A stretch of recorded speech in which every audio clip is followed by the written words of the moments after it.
2 state formation day ఆ రోజుతోటి మొత్తం అంతా స్వర్గతుల్యం అయిపోయింది కాబట్టి ఇక్కడ ఆందోళన చేసే వాళ్ళకే అవకాశం లేదు, అసలు ఆందోళనకు అవసరమే లేదు, ఆస్కారం లేదనేది ప్రభుత్వ భావం అనేది అది తప్పది.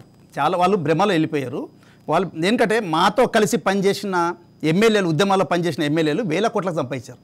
మీరు తెలంగాణ ఎవరికి రాలేదు, వాస్తవంగా అంటే తెలంగాణ ఎవరికి రాలే. మేమైతే ఇంకా 20 ఏళ్ళు వెనకకి వెళ్ళిపోయామంటున్నాం.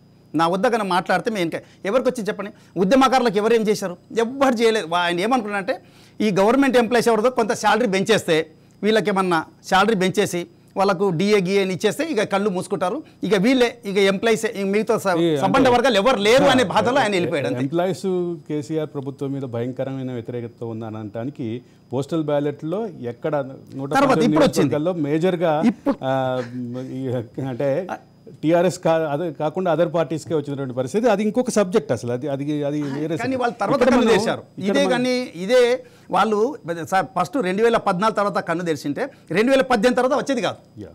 వీళ్ళు ఏం చేశారంటే మభ్యలు వెళ్ళారు, ఎంప్లాయీస్ కూడా మభ్యలు వెళ్ళారు. అందుకే మేము ఏమంటున్నాం అంటే 3 భాగాలు ఉన్నాయి ఉద్యమకారులు. ఉద్యోగస్తులు వేరే, రాజకీయ నాయకులు వేరే, ఉద్యమకారులు వేరే. మీరు 3 భాగాలు చూడాలి.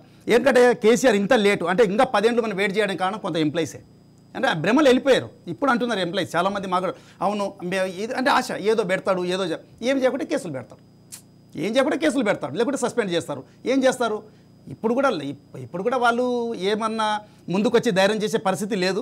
బట్ ప్రజలు ఏకంగా జరిగారు, ప్రజలు ఒక తిరుగుబాటు చేశారు. ఏమన్నా కానీ ఇక మనము సత్య బతికే ఏదైనా కానీ కేసులు పెట్టినా పర్లేదు, ఇంకా తిరుగుబాటు ప్రజల నుంచి వచ్చింది కాబట్టి అందరు వచ్చారు. కానీ అంటే కడుపులో ఉంది, బాధ ఉంది, మేము కాదంటే ఎంప్లాయీస్ బాధ ఉంది కానీ డైరెక్ట్ చెప్పలేకపోతున్నాడు.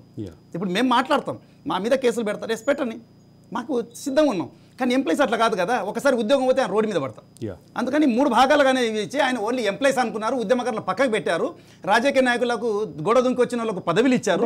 ఈ భాగం కేసీఆర్ వ్యూహంగా భావించాలి. ఎస్, ఆయన ఆల్రెడీ ప్లాన్లోనే ఉన్నారు. కేసీఆర్ వ్యూహంలో భాగంగా ఈ రకమైన ఎంప్లాయీస్ ని ఇంపీచ్మెంట్, ఎంప్లాయీస్ ని సంతుష్టీకరణ చేయడం అనేటటువంటి. అంతే కదా.